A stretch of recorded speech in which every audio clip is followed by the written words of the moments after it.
Hi friends, ఈరోజు front dots thread కనిపించకుండా ఏ విధంగా స్టిచ్ చేయాలనేది చెప్పబోతున్నా.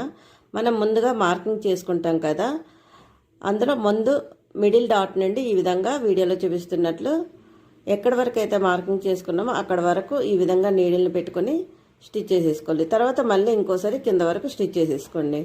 స్టిచ్ చేసుకున్నాక ఇప్పుడు కరెక్ట్గా చూడండి, లైనింగ్ని లైనింగ్ వైపు ఈ విధంగా ఫోల్డింగ్ చేసుకోండి. తర్వాత మెయిన్ క్లాత్ వైపు ఈ విధంగా ఫోల్డింగ్ చేయండి. ఈ విధంగా ఫోల్డింగ్ చేసుకున్నాక మనం ఇక్కడ 1 ఇంచు కప్పు కోసం పెట్టుకున్నాం కదా, ఆ 1 ఇంచ్ దగ్గర నుండి ఈ విధంగా క్రాస్గా కుట్టేసుకోవాలి.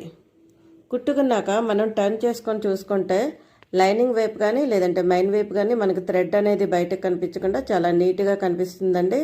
తర్వాత ఇదే విధంగా మిగతా డాట్స్ కూడా చాలా నీట్గా వేసుకోవచ్చు. ఓకేనా ఫ్రెండ్స్? ఇప్పుడు చూడండి ఎంత నీట్గా ఉందో. మనకి మెయిన్ వైపు కానీ లైనింగ్ వైపు కానీ ఎటువంటి దారాలు అనేది బయటకు కనిపించట్లేదు. నచ్చితే